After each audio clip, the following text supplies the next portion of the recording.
संस्कार टेक्निकल में आपका स्वागत है। मैं सजीव कुमार चौहान जो आज बात करने वाला हूँ मॉड्यूल 2। मॉड्यूल 2 क्या है? तो भाई मॉड्यूल 2 में हम लोग पढ़ने वाले हैं त्रिभुज। हाँ भाई, त्रिभुज काफी इंपॉर्टेंट सेक्शन है और हम लोग एक इस स्टाइल से त्रिभुज को पढ़ेंगे कि हम लोग हर तरह के प्रश्न बना पाए, चाहे वो ज्योमेट्री का हो चाहे वो कोऑर्डिनेट ज्योमेट्री का। आइए इस चीज को पहले बेहतर तरीके से समझने का प्रयास करते हैं। तो पिछले क्लास में जैसा आपने देखा था मॉड्यूल 1 में हमने क्या पढ़ाया था? तो हमने पढ़ाया था बिंदु के बारे में, और बिंदु के बाद मैंने बताया था रेखाओं के बारे में, और उसके बाद मैंने बताया था कोण के बारे में। क्या होगा जब बिंदु, रेखाएं और कोण एक साथ मिलाकर पढ़ना हो तो? हाँ भाई, ये एक तरह से आज की पढ़ाई बिंदु, रेखाएं और कोण की एक मिक्स पढ़ाई है जहां पर आपको तीनों को एक साथ पढ़ना पड़ता है। तो आइए मैं बात करता हूं एक त्रिभुज में तीन रेखाएं, मतलब तीन रेखाखंड है ए बी, बी सी और ए सी। तो ये रेखाओं की पढ़ाई हो गई। और इसमें तीन कोण भी हैं, कोण ए बी और सी, इसका मतलब कोण की भी पढ़ाई है। और तीन बिंदु, तो बिंदु शीर्ष ए बी और सी जहां पर ये बिंदु मिलते हैं, तो ए बी सी। इस तरह से एक त्रिभुज के अंदर तीन कोण, तीन भुजाएं और तीन बिंदु होती है। और इस प्रकार से हम लोग उसको आगे बढ़ाते हैं। तो सबसे पहले हम लोग समझेंगे त्रिभुज के प्रकार। तो एक त्रिभुज जिसमें 9 अंग आप देख रहे हो कि तीन बिंदु, तीन भुजाएं, तीन कोण ऑलरेडी उपस्थित है। तो मैं बात करूंगा त्रिभुज के प्रकार की। तो देखो भाई, त्रिभुज के दो प्रकार होते हैं, एक होता है भुजाओं के आधार पर और एक होता है कोण के आधार पर। तो अगर मैं त्रिभुज के प्रकार की बात करूं, त्रिभुज के प्रकार, तो इसे हम दो भागों में बांटेंगे और एक बांटेंगे भुजाओं के आधार पर। तो भाई सबसे पहले भुजा, तो मैं भुजा की बात करता हूं। भुजा के आधार पर त्रिभुज कितने प्रकार के? 3 प्रकार के। और उसके बाद कोण, कोण के आधार पर भी त्रिभुज 3 प्रकार के होते हैं। तो सबसे पहले मैं भुजाओं की बात कर लूं, एक एक त्रिभुज की बात कर लेते हैं। तो सबसे पहला त्रिभुज होता है समबाहु। कौन होता है? समबाहु। और ये समबाहु त्रिभुज क्या होते हैं? जिसकी तीनों भुजाएं बराबर बराबर होती है। मतलब एक ऐसा त्रिभुज जिसकी तीनों भुजाएं बराबर बराबर हो, उसे कहते हैं समबाहु त्रिभुज। अच्छा, इस त्रिभुज की खासियत क्या है कि इसकी अगर तीनों भुजाएं बराबर है तो तीनों कोण भी आपस में बराबर होंगे। मतलब कि अगर मैं ये ए कर लूं, ये बी और ये सी, तो ये तीनों कोण आपस में बराबर होंगे। कोण ए बराबर कोण बी बराबर कोण सी। तो एक समबाहु त्रिभुज जिसकी तीनों भुजाएं बराबर होती है, तीनों कोण बराबर होते हैं। अब आप बोलोगे कि सर ये तो मैं पहले से जानता हूं, इसमें नया क्या है? हाँ भाई, आज समबाहु त्रिभुज के अंदर खोलकर पढ़ेंगे कि समबाहु त्रिभुज के अंदर क्या क्या होता है। आइए इन सारे प्रश्नों का उत्तर देखेंगे, लेकिन हम लोग थोड़ा सा आगे बढ़ते हैं पहले। और दूसरा त्रिभुज होता है समद्विबाहु त्रिभुज। समद्विबाहु त्रिभुज किसे कहते हैं? तो जिसकी दो भुजाएं बराबर हो, वह त्रिभुज जिसकी दो भुजाएं बराबर हो उसे समद्विबाहु त्रिभुज कहते हैं। और अगर मान लो कि ये ए, ये बी और ये सी है, तो इसमें दो भुजाएं ए बी अगर बराबर है ए सी के, तो दो भुजाएं अगर बराबर हो तो उसके आधार के, दो भुजाएं बराबर हो तो उसके आधार के कोण, मतलब कि जो भुजाएं बराबर थी उसके आधार के दोनों कोण भी आपस में बराबर होते हैं। यहाँ तीनों भुजाएं बराबर थी, तीनों कोण बराबर। यहाँ दो भुजाएं बराबर तो उसके आधार के दोनों कोण भी बराबर। और अगर तीनों, ये कौन सा त्रिभुज कहलाता है? ये कहलाता है समद्विबाहु त्रिभुज। ये त्रिभुज का नाम है समद्विबाहु त्रिभुज। और उसके बाद एक तीसरा त्रिभुज होता है विषमबाहु त्रिभुज। कौन सा त्रिभुज होता है? विषमबाहु। और विषमबाहु का मतलब है कि तीनों भुजाएं अलग अलग होती है, माने एक भुजा का लंबाई अलग, एक का अलग और एक का अलग। इसी कारण इसके तीनों कोण भी अलग अलग होते हैं। और अगर इसके सारे कोण और सारी भुजाएं अलग अलग साइज की होती है तो इसको कहते हैं विषमबाहु। विषमबाहु त्रिभुज। इस तरह से त्रिभुज के 3 प्रकार हो जाते हैं, एक समबाहु, एक समद्विबाहु, एक विषमबाहु। विषमबाहु की भुजाएं अलग अलग होती है और कोण भी अलग अलग होते हैं।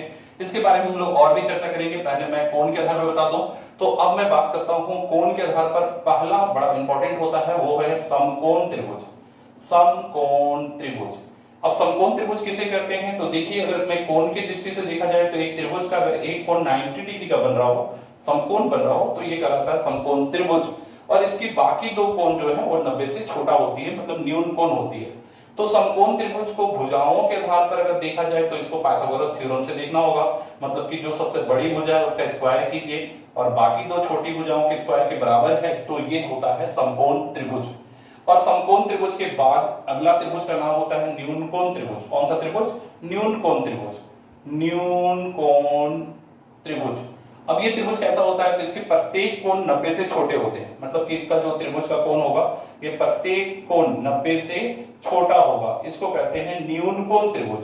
और इस त्रिभुज का पहचान क्या है, तो भाई इसकी सबसे बड़ी भुजा जो होगी उसका स्क्वायरिंग जो होगा वो छोटा होगा इन दो बाकी भुजाओं के स्क्वायरिंग से। मैं अभी इसका एग्जांपल भी दूंगा समझाने के लिए। उसके बाद तीसरा एक होता है अधिकोण त्रिभुज।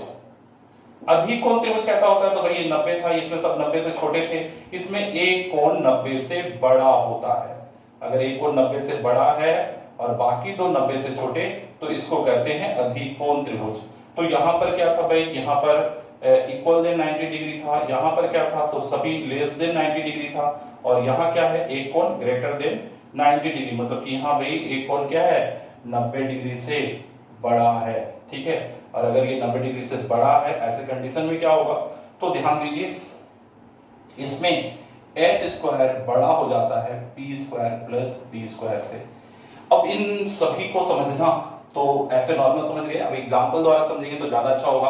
तो मैं अभी आपको एग्जांपल देता हूं, आप मुझे बताएं कि कौन समकोण है, कौन न्यूनकोण, कौन अधिकोण। मैं सबका एक एक एग्जांपल दे देता हूं। तो देखो भाई सबसे पहला मैं अगर एग्जांपल दे देता हूं 6, 8 और 10, मैं बोलूं कौन सा त्रिभुज है, तो आप सबसे बड़ा को एक तरफ रखो, 10, 10 का स्क्वायर, और इधर 6 का स्क्वायर और 8 का स्क्वायर। तो देखो भाई यहाँ 36 हो गया और यहाँ 64 हो गया। छोटे वाले को एक तरफ जोड़ो और इसका स्क्वायर एक तरफ जोड़ो, तो अगर ये बराबर आ रहा है, देखो ये बराबर आ रहा है, तब तो फिर कैसा त्रिभुज है, निश्चित तौर पर समकोण त्रिभुज। लेकिन अगर ये 10 के बदले 9 होता, तो निश्चित तौर पर यहाँ पर कितना हो जाता, तो भाई यहाँ पर चेंज हो जाता, बड़ा रहता, तो 9 का स्क्वायर 81। तो ऐसे कंडीशन में देखो कौन बड़ा हो गया, तो भाई 100 बड़ा हो गया, मतलब h स्क्वायर छोटा है, बाकी दो बड़े हैं। तो ऐसे कंडीशन में ये कंडीशन छोटा होने के कारण ये न्यूनकोण त्रिभुज। तो अगर 6, 8, 10 होता तो एग्जांपल किसका होता, न्यूनकोण त्रिभुज का। हाँ भाई, इसके बाद अगर ये 10 के बदले 11 होता, तो निश्चित तौर पर यहाँ पर 11 का स्क्वायर लिख रहे होते, मतलब 121 लिख रहे होते, और 121 होता तो फिर कंडीशन चेंज हो जाता, ये तो 100 होता और इससे ये बड़ा होता 121। h square is greater than p square plus b square. तो ऐसे कंडीशन में ये त्रिभुज अधिकोण त्रिभुज होता। लेकिन एक बात और याद रखिएगा कि अगर ये 11 के बदले 14 होता, तो क्या ये अधिकोण त्रिभुज होता। हाँ भाई, आप इसमें फिर सोचोगे कि सर 14 का स्क्वायर कर लें, तो ऐसा करने की आवश्यकता नहीं है, क्योंकि ये अधिकोण त्रिभुज हो ही नहीं सकता, क्योंकि ये त्रिभुज ही नहीं है। ये त्रिभुज कैसे नहीं है, तो याद रखिएगा त्रिभुज की भुजाओं की एक शर्त होती है कि किसी भी त्रिभुज की दो भुजाओं का योग हमेशा तीसरा से बड़ा होता है। और यहाँ पर आप देखें कि 8 और 6 अगर जोड़ दिया जाए तो 14 है, और ये 14 के बराबर है, अर्थात ये त्रिभुज नहीं है बल्कि एक सरल रेखा है जिसमें ये 6 और ये 8 है, ये पूरा 14 है। तो त्रिभुज की एक कंडीशन भी होती है, किसी त्रिभुज के दो भुजाओं का योग तीसरा से बड़ा होना चाहिए। तो ये कुछ शर्तें हैं जो आपको मालूम होनी चाहिए। जैसे कोण का शर्त होता है कि त्रिभुज के तीनों कोणों का योग 180 होता है, ये तो सभी जानते हैं और याद भी रखते हैं। लेकिन ये दो भुजाओं का योग तीसरी भुजा से बड़ा होता है, इसको भी दिमाग में रखना है। और उसके बाद जो बड़ी भुजा होती है भाई, उसके सामने का कोण बड़ा और छोटी भुजा के सामने का कोण छोटा होता है। ये छोटी छोटी बातें हैं जो आपको याद रखनी है। तो आइए अब मैं इसके आगे बढ़ूं, तो इससे पहले मैं समबाहु त्रिभुज की बात फिर से करना चाहूंगा। देखो भाई, समबाहु त्रिभुज जो है, इस त्रिभुज के बारे में हम फिर से चर्चा करेंगे, लेकिन इसके पहले मैं अब बात करना चाहता हूं समबाहु त्रिभुज से पहले इन त्रिभुजों के रिश्तेदार की। अब बोलोगे सर इसके रिश्तेदार, हाँ भाई इसके रिश्तेदार भी होते हैं और सभी त्रिभुजों के रिश्तेदार होते हैं। अब बोलोगे ये रिश्तेदार क्या है, तो देखो अभी तक आपने इनके कोण, भुजा और शीर्ष के बारे में थोड़ा थोड़ा समझा। अब मैं थोड़ा सा और आगे जाता हूं। तो चलिए भाई, मैं थोड़ा सा आगे बढ़कर आपको और बताना चाहता हूं कि इनके और रिश्तेदार कौन होते हैं। तो चलो भाई, इसके बाद अब हम लोग ये समझेंगे कि इसके जो और रिश्तेदार त्रिभुज के होते हैं वो कौन कौन है। इसके पहले आपको मैं त्रिभुज के एक कोऑर्डिनेट ज्योमेट्री के पॉइंट ऑफ व्यू से भी डिस्कस करना चाहूंगा कि कभी कभी आपको तीन बिंदु 1 x1 y1, बिंदु 2 x2 y2 और बिंदु 3 x3 y3 दिया होता है। मतलब कि आपको A दिया गया होता है, B दिया गया होता है, C दिया गया होता है, और आपको पता करना होता है कि भाई इन बिंदुओं से बनी आकृति किस तरह की आकृति है। तो जैसा मैं अभी आपको पढ़ा चुका हूं, अब मैं इसका यूज दिखा रहा हूं कि कोऑर्डिनेट ज्योमेट्री में इसका बहुत ही अच्छा यूज होता है। तो देखिए, तीन बिंदुएं दो प्रकार की हो सकती है। पहला, या तो वो संरेख होगी, संरेख का मतलब होता है एक स्ट्रेट लाइन। और स्ट्रेट लाइन कैसे पता चलेगा, तो सबसे पहले आपको जो मैंने पिछले क्लास में धुरी सूत्र का फार्मूला बताया था, आपको धुरी सूत्र AB बराबर √x2 - x1 का whole square plus y2 - y1 का होल स्क्वायर, ठीक है। और ये दूरी सूत्र कैसे होता है, ये मॉड्यूल के कॉलम से आप जब बाहर निकलेंगे तो आप देखेंगे फार्मूला, मैथमेटिकल फार्मूला, उसमें आप इस फार्मूला का देख सकते हैं कि फार्मूला को कैसे प्रूव किया गया है। अब इस दूरी सूत्र की सहायता से सभी की दूरी निकाल ली जाती है। एक बार इसकी दूरी AB की, फिर BC की और AC की। अगर इसमें से जो सबसे बड़ा है, मान लो AC है, अगर वो AB प्लस BC के बराबर होता है तो जैसा मैंने कहा था, दो भुजाओं का योग अगर तीसरे के बराबर है तो वो त्रिभुज नहीं हो सकता, लेकिन संरेख मतलब एक स्ट्रेट लाइन हो सकता है, जहां एक A हो, एक B हो, AB और BC और जोड़कर AC के बराबर हो। तो ये दूरी सूत्र के बाद आप इसको पता कर सकते हैं। लेकिन अगर ऐसा नहीं हो, अगर AC का मान छोटा हो जाए, AC का मान छोटा हो जाए AB प्लस BC से, तो फिर ये त्रिभुज होगा। ये क्या होगा? त्रिभुज होगा। और त्रिभुज किस प्रकार का त्रिभुज होगा हम लोग ये पता करने का प्रयास करेंगे। तो ये मैंने अभी आपको पढ़ाया है, उसके आधार पर भी आप पता कर सकते हो कि ये किस प्रकार का त्रिभुज होगा।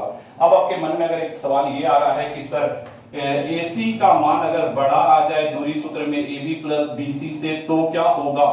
हाँ भाई, इस प्रश्न का उत्तर तो आप ही एक एग्जांपल पहले मेरे को खोज के देना कि ऐसा 3 बिंदु कौन है जिनका मान दूरी सूत्र निकालने पर जब दोनों का दूरी निकाले तो तीसरी की दूरी बड़ी आई। अगर ऐसा एग्जांपल निकालोगे तो भाई मैं भी सोचूंगा कि हाँ भाई आप रियल में स्टूडेंट हो और मेहनत करते हो, तो इसका एग्जांपल निकाल के मेरे को जरूर बताना।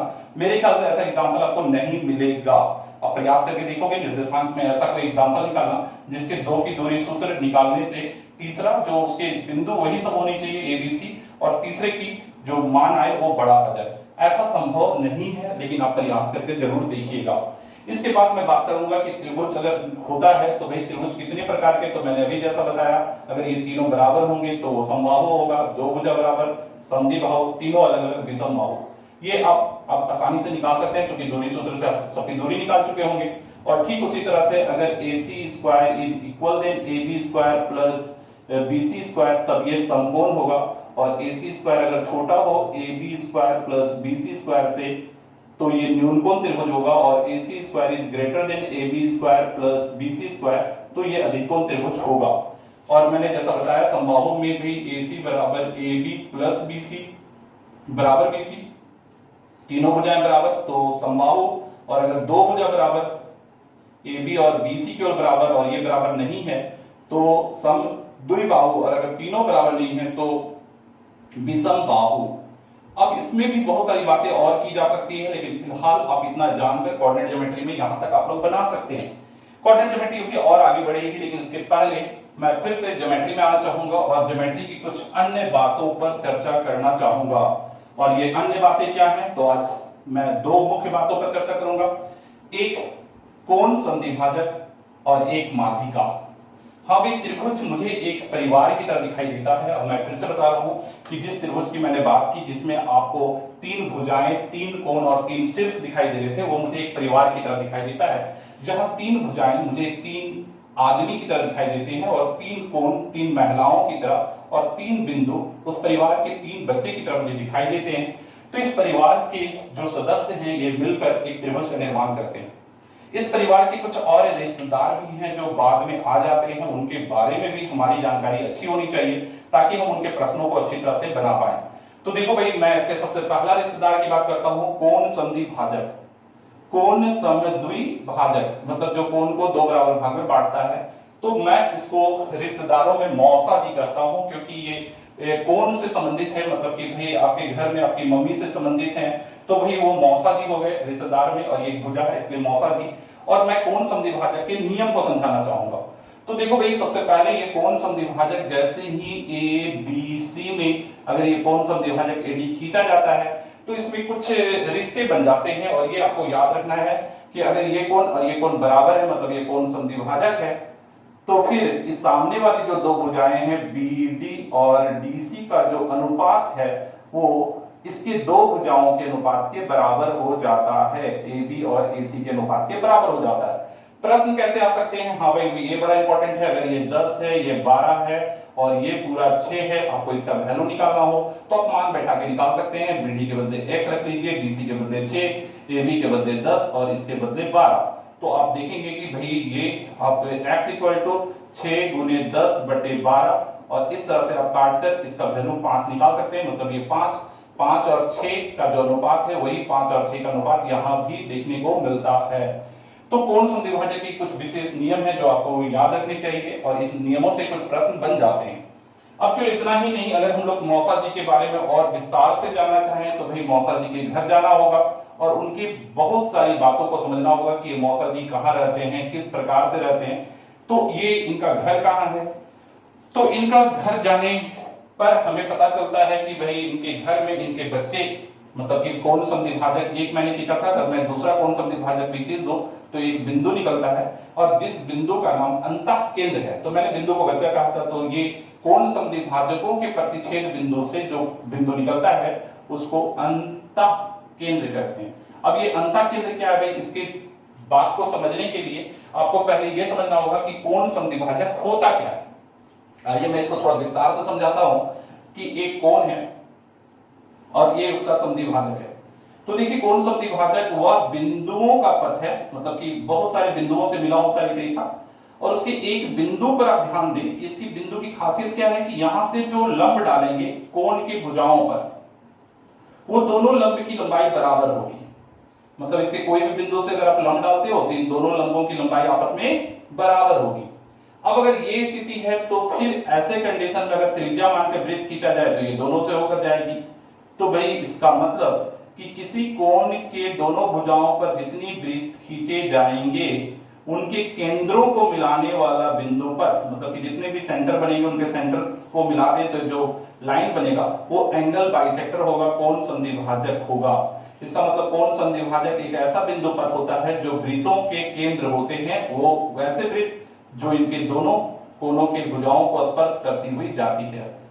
तो ऐसे कंडीशन में जब हम त्रिभुज में जाते हैं और त्रिभुज में जब कोई कोण समद्विभाजक खींचते हैं तो यहां से जाने वाले वृत्तों की बात होती है, और जब मैं इधर से कोई कोण समद्विभाजक खींचता हूं तो यहां से जाने वाले वृत्त, और बीच वाले बिंदु पे तो भाई तीनों से होकर जाना। तो भाई एक ऐसा बिंदु जहां से एक ऐसा वृत्त खींचा जाए जो तीनों को स्पर्श करे अंदर, तो वो अंदर की वृत्त का केंद्र है, इसलिए इसको अंतः केंद्र कहते हैं। तो ये कोण समद्विभाजक की विशेष क्वालिटी के कारण अंतः केंद्र का निर्माण होता है। तो आपको समझ में आ गया होगा कि अगर आपसे कोई प्रश्न पूछे कि किसी कोण के दोनों भुजाओं को स्पर्श करते हुए जाने वाले वृत्तों के केंद्रों का बिंदुपथ क्या होगा, किसी कोण के दोनों भुजाओं को स्पर्श करते हुए जाने वाले वृत्तों के केंद्रों का बिंदुपथ क्या होगा, तो आप कहेंगे कोण समद्विभाजक। हाँ भाई क्वेश्चन केवल यही नहीं रुकता है, अब कोण समद्विभाजक पर जब आ गए हैं तो कोण समद्विभाजक प्रमेय पढ़ लेते हैं। ये बहुत इंपॉर्टेंट टॉपिक है और इसमें आते हैं 5 इंपॉर्टेंट क्वेश्चंस जो आपको समझ लेना होगा। ये एंगल बाइसेक्टर थ्योरम है और आ जाओ मैं इन 5 प्रश्नों को एक एक करके हल्का समझा देता हूं। पहला प्रश्न, आपके किसी त्रिभुज में अगर दो कोण समद्विभाजक ए बी सी में कोण बी का समद्विभाजक और कोण सी का समद्विभाजक अगर ओ पर कटता हो तो यहाँ एक रिलेशन बनता है इन दोनों के बीच, और आपको याद रखना है angle BOC equal to 90 plus half angle a का एक संबंध होता है। इस रिश्ता को आप जरूर याद रखें क्योंकि इससे आपका बहुत सारा क्वेश्चन बनने लगता है और आपका टाइम भी बच जाता है।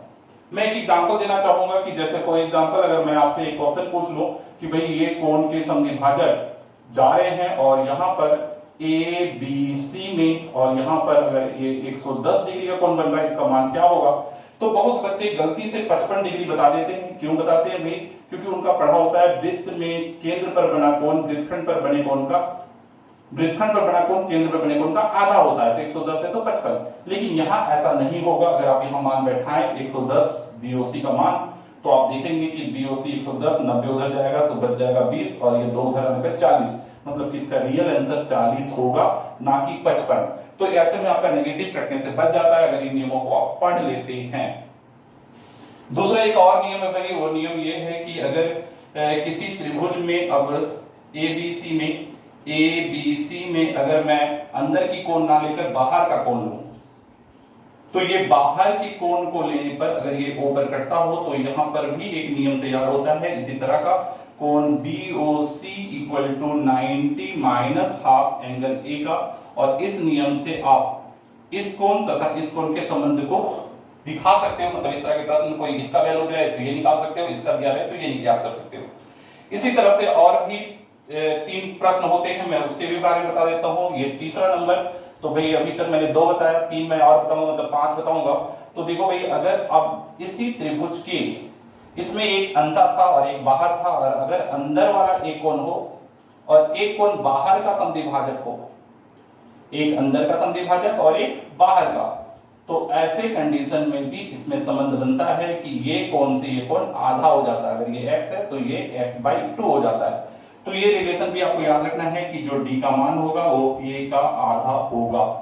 तो ये मैंने अभी तक फिलहाल 3 संबंध दिखा दिया आपको, और उसके बाद अब 2 मैं और बता देता हूं, और मॉड्यूल्स में आपको जो मैं क्वेश्चंस दूंगा उसमें इस तरह के प्रश्न होंगे। आप प्रैक्टिस जरूर कीजिए, क्योंकि इस तरह के प्रश्न के प्रैक्टिस करने से आपका एग्जाम में अच्छा नंबर निश्चित आ जाएगा। इसलिए आपको बहुत कुछ मिलाकर मैं पढ़ा रहा हूं। और टेस्ट सीरीज का भाई मैं टेस्ट का भी मॉड्यूल डाल रहा हूं, टेस्ट जरूर देखिए, मॉड्यूल 1 का टेस्ट, मॉड्यूल 2 का टेस्ट, क्योंकि टेस्ट में मैं थोड़ा हाई लेवल क्वेश्चंस को डिजाइन करता हूं, टर्न डालता हूं, वो भी आपके लिए बहुत इंपॉर्टेंट हो जाएगा। तो चलो भाई मैं आगे बढ़ता हूं, और अब मैं बात करता हूं, इसके 2 नियम और बचे हुए हैं। तो मैं बात करता हूं चौथा नियम का, कि किसी त्रिभुज ABC में अगर कोण B जो है वो बड़ा हो कोण C से, तब ये नियम लागू होता है कि एक लंब हो और एक समद्विभाजक हो, तो इस लंब और समद्विभाजक के बीच बना कोण, मतलब कि एंगल DAE में जो कोण बनेगा वो इन दोनों के अंतर, मतलब कोण B माइनस कोण C/2 अंतर का आधा होता है। ये नियम भी इंपॉर्टेंट है। और 5वां नियम भाई एक चतुर्भुज में लगता है, और एक चतुर्भुज में भी कोण समद्विभाजक के नियम लगते हैं। ABCD में अगर कोण A का समद्विभाजक और B का समद्विभाजक O पर कटता हो, तो एंगल AOB बराबर angle C plus angle D/2 होता है। तो इसमें भाई अंतर का आधा और इसमें इन दोनों के योग का आधा ये कोण होता है। तो इन दोनों कोणों से आप ये कोण ज्ञात कर सकते हैं। ऐसे प्रश्न अक्सर दिए जाते हैं, आप आसानी से बना सकते हो। इसको मैं कोण समद्विभाजक प्रमेय के अंतर्गत 5 नियम मैंने आपको बता दिया। तो चलो भाई मौसा जी के बारे में इतना ही, कभी फुर्सत मिले तो मैं और भी इन पर चर्चा कर लूंगा। तो अब मैं मध्य बिंदु मतलब की माध्यिका की बात करना चाहूंगा। अब भाई मौसा जी के बाद मैं बात कर रहा हूं माध्यिका, तो माध्यिका को मैं कहता हूं चाचा जी। अब मैं चाचा जी क्यों कहता हूं, ये भी एक इंपॉर्टेंट सवाल है। तो देखो, किसी भी त्रिभुज में अभी तक हम लोग कोण को बांट रहे थे 2 बराबर भाग में, अब भुजा को बांटेंगे। तो भुजा मतलब पिताजी, मतलब कि आदमी, और आदमी का बंटवारा करने वाले भाई चाचा जी ही होंगे। तो AD माध्यिका, यहाँ चाचा जी मैं रखा हूं क्योंकि ये सामने वाली भुजा को 2 बराबर भाग में बांट देता है, और अगर 2 बराबर भाग में बांट देता है तो इसको माध्यिका कहते हैं। AD को क्या कहते हैं, माध्यिका। और चाचा जी के बेटे का नाम भी जान लो। हाँ भाई, अगर मैं फिर से एक माध्यिका खींचूं जो इसको 2 बराबर भाग में बांट दे, तो फिर ये जो बिंदु निकलता है इसको केंद्रक कहते हैं। क्या कहते हैं, केंद्रक। और ये जो बिंदु होता है केंद्रक, इसके कुछ सूत्र होते हैं निर्देशांक में। अगर ये x1 y1 दिया हो, ये x2 y2 दिया हो, ये x3 y3 दिया हो, तो फिर इस बिंदु x और y का मान आप निकाल सकते हैं बहुत ही आसानी से। x बराबर x1 plus x2 plus x3/3 और y बराबर y1 plus y2 plus y3/3, और इस फार्मूला को भाई केंद्र ज्ञात करने का सूत्र कह सकते हो। इन सूत्रों का भी भाई आप फार्मूला वाले कॉलम में जाकर फार्मूला इसका प्रूफ देख लीजिएगा। मैं इसका फार्मूला प्रूफ भी डाल दे रहा हूं, और आप इस सारे फार्मूला जहां जहां आएंगे फार्मूला वाला कॉलम में जाइए और अच्छा से सेटिस्फाइड हो जाइए कि कोई फार्मूला कैसे आता है। इस सारे प्रूफ को मैं अलग फार्मूला कॉलम में डाल रखा हूं। तो चलो भाई मैं आगे बढ़ता हूं, और ये आपने देखा। और एक विशेष बात कि ये जो माध्यिकाएं कटती हैं इनका एक अनुपात होता है 2:1 का। अब ये 2:1 में काटती है तो इसका क्या खासियत होता है, भाई ये 2:1 में काट रही है तो इसका फायदा क्या मिलता है। तो चलिए मैं इस पर भी चर्चा करूंगा। तो इस पर पहले मैं सोच रहा हूं कि थोड़ा चर्चा कर लो, इसके बाद चाचा जी के घर भी चलेंगे और चाचा जी के भी नियमों को बेहतर तरीके से समझकर आज का मॉड्यूल 2 कंप्लीट करेंगे। और ऐसा नहीं है कि भाई और रिश्तेदार नहीं है, 2 रिश्तेदार और भी हैं, मैं उसके बारे में भी मॉड्यूल 3 में चर्चा करूंगा। तो चलो भाई सबसे पहले मैं इसका जो माध्यिकाएं 2:1 में कटती है उसको लेकर एक समबाहु त्रिभुज में एक बड़ा अच्छा प्रयोग में दिखाना चाहूंगा। कि मान लो एक समबाहु त्रिभुज है जिसकी भुजाएं 30 है, और सारी भुजाएं 30 होगी भाई, और अगर उसमें एक अंदर वृत्त बना दिया जाए और आपसे पूछा जाए कि इस वृत्त की त्रिज्या क्या होगी, तो भाई मेरे लिए तो बहुत आसान सा चीज है, क्योंकि मैं सीधे 30 का आधा 15 और 15 का 1/3 5 और मैं इसको 5√3 कहूंगा। अब आप बोलोगे कि सर आप ये फटाफट कैसे निकाल लेते हैं, ये त्रिज्या 5√3 आपने कैसे निकाला? तो मैं आपको भी एक सरल तरीका बता देता हूं, आप भी ज्ञात कर सकते हो। और यही क्यों, आप अगर इस त्रिभुज के बाहर वाले वृत्त की भी त्रिज्या पूछ लो, 30 के बाहर वाला, तो मैं कहूंगा 10√3। अब ये कैसे होता है, ये दोनों सवाल का जवाब मैं आपको बहुत ही सरल तरीके से दे देता हूं। देखो, सबसे पहले मैंने जैसा बताया था कि भाई इनके भुजाओं, कोण और बिंदुओं के बीच एक अच्छा रिश्ता होता है। ये रिश्ता ही आपको बहुत समझना है कि भाई बिंदु, रेखा और कोण के बीच के रिश्ते क्या होते हैं। देखो भाई, अगर ये समबाहु त्रिभुज है, थोड़ी देर के लिए आप इसको समबाहु मानते हो, तो ये एक तरह का क्या है, लंब भी है और कोण समद्विभाजक। तो ये दो बराबर भाग में बांटेगा। अगर मैं इसको एक भाग को ए ले लूं, तो अब देखो कोण को बांटने के कारण ये 30 डिग्री और ये पूरा समबाहु त्रिभुज के कारण 60 और ये 90। और जैसा कि हाइट एंड डिस्टेंस या बहुत सारी चीज में आप ट्रिक में पढ़े होंगे या नहीं पढ़े, तो मैं आपको बता दूं कि अगर ये 30 डिग्री के सामने ए होता है तो 60 के सामने a√3 होता है और ये 2a होता है। हाँ भाई, अभी भी सही है क्योंकि ये 2a है, तो अभी भी a और a 2a, ये भुजा भी 2a, ये भुजा और ये भुजा भी 2a। इसका मतलब आप याद रखिएगा कि भाई अगर जो भुजा होगी उसका आधा करने पर ये नीचे का आधा जो निकलता है उस पे √3 डालने पर ये शीर्षलंब ज्ञात हो जाता है।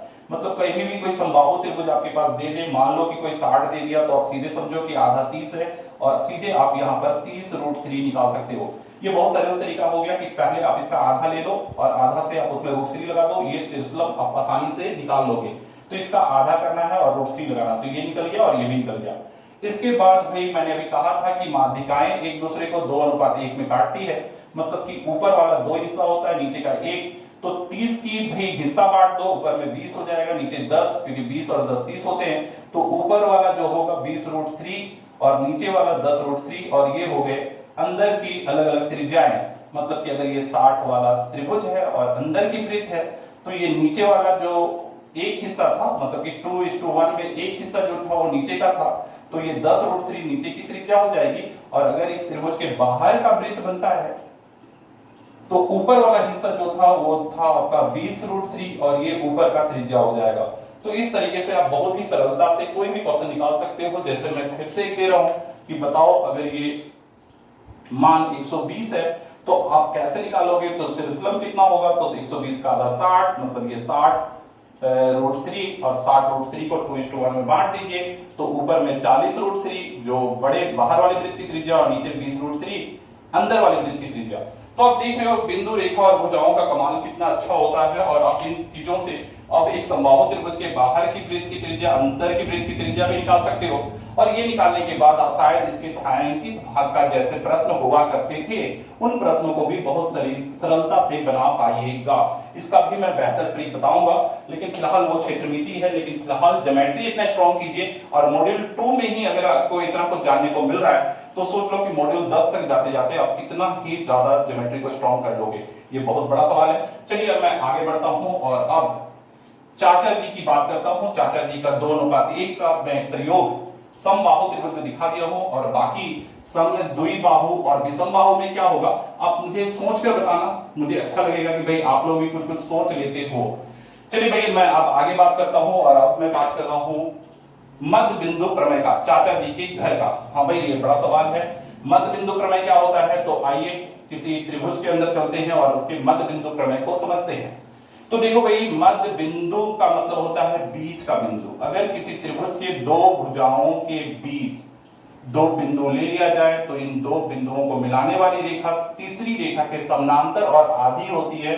ये नियम शायद आप लोग पढ़े होंगे कि डी जो है वो बीसी के समानांतर होगी और डी जो है वो बीसी का आधा होगा। तो भाई किसी त्रिभुज के दो भुजाओं के मध्य बिंदु को मिलाने वाली रेखा तीसरी भुजा के समानांतर और आधी होती है। अब इसी नियम से भाई किसी क्वेश्चन में अगर समलंब चतुर्भुज मिल जाए, और समलंब चतुर्भुज में अगर ए बी सी डी, समलंब मतलब दो समानांतर रेखाओं के बीच बना चतुर्भुज, और अगर उसमें कोई दो मध्य बिंदु दे दिया जाए ई और एफ, और अगर ये मान लो 8 हो, ये 12 हो और इसका मान ज्ञात करना हो, तो ऐसे कंडीशन में आप इन दोनों को जोड़ लेना और आधा करना। 8 और 12 जोड़कर 20 होता है, उसका आधा करो 10 होगा, तो इसकी लंबाई 10 होगी। तो ये कुछ मध्य बिंदु के नियम है, लेकिन यहां तक ही मध्य बिंदु खत्म नहीं होता। इसके एक बहुत ही अच्छा नियम जो हमेशा कंपटीशन में पूछा जाता है, मैं उसकी बात करूंगा। तो देखो भाई, अब इसी नियम से जब आगे बढ़ते हैं, किसी चतुर्भुज की बात करते हैं, तो किसी चतुर्भुज ए बी सी और डी में इस चतुर्भुज के प्रत्येक भुजाओं के मध्य बिंदु अगर पी क्यू आर तथा एस ले लिया जाए और इनको मिलाया जाए, तो भाई किसी चतुर्भुज के प्रत्येक भुजाओं के मध्य बिंदु को मिलाने से बना चतुर्भुज क्या होता है। तो अब इस प्रश्न से उत्तर दे सकते हैं, क्योंकि प्रश्न का उत्तर प्रश्न से होगा। क्योंकि देखिए कि अगर आप जानते थे कि अगर दो मध्य बिंदु हो तो ये रेखा इस रेखा के समानांतर और एक त्रिभुज ऊपर और एक नीचे, तो ये रेखा अगर x है तो इसका डबल होगा 2x, क्योंकि इसी का ये आधा होगा और ये भी x होगा, और ये अगर इसके समानांतर और ये इसके समानांतर, तो किसी चतुर्भुज की सामने की भुजाएं अगर बराबर और समानांतर हो जाए तो वह चतुर्भुज समानांतर चतुर्भुज कहलाता है। अर्थात किसी भी चतुर्भुज के प्रत्येक भुजा के मध्य बिंदु को मिलाने से बना चतुर्भुज समानांतर चतुर्भुज होता है, पैरेललोग्राम। किसी भी चतुर्भुज के प्रत्येक भुजाओं के मध्य बिंदु को मिलाने से बना चतुर्भुज समानांतर चतुर्भुज होता है, मतलब पैरेललोग्राम। तो भाई समानांतर चतुर्भुज आपको समझ में आ गया। अब इसके आगे क्वेश्चन यही खत्म नहीं होता, क्योंकि चतुर्भुज के बहुत सारे प्रकार होते हैं और सारे चतुर्भुज में आपसे पूछा जाता है कि इसके मध्य बिंदुओं को मिलाने से कौन सा चतुर्भुज बनता है। तो चतुर्भुज के कितने प्रकार होते हैं भाई? तो पहला एक चतुर्भुज जिसके मध्य बिंदु से आपको आंसर क्या आया, मध्य बिंदु के मिलाने से बना चतुर्भुज, तो समानांतर चतुर्भुज। अब मैं अलग अलग आंसर दे रहा हूं, उसके बाद अगर दूसरा प्रश्न आपसे पूछ ले समलंब चतुर्भुज, समलंब चतुर्भुज, अगर समलंब चतुर्भुज के मध्य बिंदु से आंसर दे, आप समानांतर चतुर्भुज ही दे दीजिएगा। और अगर आपसे फिर समानांतर चतुर्भुज के बारे में पूछा जाए, समानांतर चतुर्भुज, तो ऐसे कंडीशन में भी आप आंसर जो देंगे वो समानांतर चतुर्भुज ही देंगे, ठीक है। लेकिन अगर आपसे आयत पूछा जाए कि आयत के मध्य बिंदुओं के मिलाने से बना चतुर्भुज क्या होता है, तो इसमें आपको आंसर देना होगा समचतुर्भुज। आयत में क्या देना होगा? समचतुर्भुज, क्योंकि आयत और आयत के मध्य बिंदुओं को अगर मिलाएंगे तो जो चतुर्भुज बनेगा वो समचतुर्भुज बनता है। ठीक इसके विपरीत अगर आयत के बदले समचतुर्भुज के मध्य बिंदुओं से पूछा जाए कि कोई समचतुर्भुज के मध्य बिंदु, समचतुर्भुज जिसकी चारों भुजा, मैं चतुर्भुज वाले सेक्शन में इसको बताऊंगा, तो चारों भुजाओं के मध्य बिंदु को मिलाने से जो बना चतुर्भुज बनेगा, तो भाई वो बनता है आयत। और अगर वर्ग के मध्य बिंदु से मिलाने के लिए कहा जाए तो वो बनता है वर्ग। तो देखो कुछ नहीं करना है, आप याद रखना कि ये दोनों में एक दूसरे का एक्सचेंज होता है। आयत में समचतुर्भुज में आयत, और वर्ग में वर्ग ही रहता है, बाकी सब में समानांतर चतुर्भुज होता है। तो सरलता से आप याद रख सकते हो भाई कि किस चतुर्भुज में के मध्य बिंदु को मिलाने से कौन सा चतुर्भुज बनता है और क्यों बनता है, ये भी समझने का प्रयास आप अपने से कीजिए, ताकि इन चीजों के बेहतर प्रश्नों का उत्तर आप दे पाए। इसके बाद अब मैं इसको फिर से कोऑर्डिनेट में अगर ले जाऊं तो ये तो हो गई भुजाओं और कोण की बातें, और अगर मैं बिंदुओं की बात करूं तो भी बहुत सारी बातें अब आपसे मुझे करनी होगी, क्योंकि कोऑर्डिनेट ज्योमेट्री में इसके एक हाई लेवल प्रश्नों को हम लोग डिजाइन कर सकते हैं। अब मैं आपको कुछ निर्देशांक ज्यामिति के कुछ अच्छे प्रश्न बता देता हूं, और ये प्रश्न जो है शायद आपको कुछ ना कुछ नए करने के लिए मजबूर करेगा। तो देखो भाई, अब मैं जो बता रहा हूं, अगर आपसे तीन बिंदु दिए गए हों, x1 y1, x2 y2 और x3 y3, और इसका परिकेंद्र ज्ञात करना हो, मतलब कि एक ऐसा बिंदु जहां से इसकी दूरी बराबर हो, तो जाहिर है कि आपको इन सब से दूरी बराबर करने का सूत्र ज्ञात करने का प्रोसेस ढूंढना होगा। और अगर इसका अंतः केंद्र ज्ञात करना हो तो फिर एक बिंदु की बात होगी जहां से तीन बिंदुओं से अंतः केंद्र का क्या संबंध होगा। तो ये छोटी छोटी और भी बातें हैं जो हम लोग मॉड्यूल 3 और 4 के आगे वाले सेशन में करेंगे। तो भी बिंदुओं के निर्देशांक के चीजों को समझने के लिए ज्योमेट्री के ऐसे बहुत सारे नियम हैं जो आपको समझने होंगे, और इन नियमों की सहायता से ही आप इन प्रश्नों का उत्तर बहुत ही सरलता से दे सकते हैं। तो यकीन मानिए कि ज्योमेट्री को बेहतर तरीके से पढ़िए और मन लगा के पढ़िए, इसको हल्के में ना लें कि आपको लगेगा कि सर छोटे छोटे नियम ये सब तुम लोगों को पता है। हल्के में ना लें, क्योंकि इन नियमों की सहायता से मैं आपको आगे जटिल से जटिल प्रश्नों को सॉल्व करके दिखाऊंगा, चाहे वो ट्रिगोनोमेट्री का हो, चाहे वो कोऑर्डिनेट ज्योमेट्री का हो, चाहे वो क्षेत्रमिति का। लेकिन इसके लिए आपको ज्यामिति के बेसिक रूपों को शुरू से ही पढ़ना होगा, क्योंकि अभी मैंने मॉड्यूल 1 पहले ही पढ़ा दिया है। आज मैंने मॉड्यूल 2 में बहुत सारी बातें बताई। इन सारे चीजों को आप अपने दिमाग में रखें और उम्मीद है कि ये बात आप अच्छी तरह से याद करते चलिए, इनको 2-3 बार इस वीडियोस को देख लें, कुछ इंपॉर्टेंट शॉर्ट नोट्स बना लें। हाँ, शॉर्ट नोट आप हमेशा बनाने की आदत रखें। मैं जो मॉड्यूल दे रहा हूं उससे भी कुछ प्रश्नों को बनाएं, कुछ शॉर्ट नोट इकट्ठा करें, और जो प्रश्न नहीं बन रहे हैं उनके लिए आप जो भी मॉड्यूल का क्वेश्चंस का जो मैं सेशन चला रहा हूं उसका वीडियो मैं यहाँ डाल रहा हूं, उन सारे वीडियोस को देखते जाएं ताकि आपकी तैयारी बेहतर तरीके से हो पाए। तो चलिए भाई, आज के वीडियो को यहीं खत्म करते हैं, वीडियो फिर मिलते हैं, तब तक के लिए जय हिंद, जय भारत।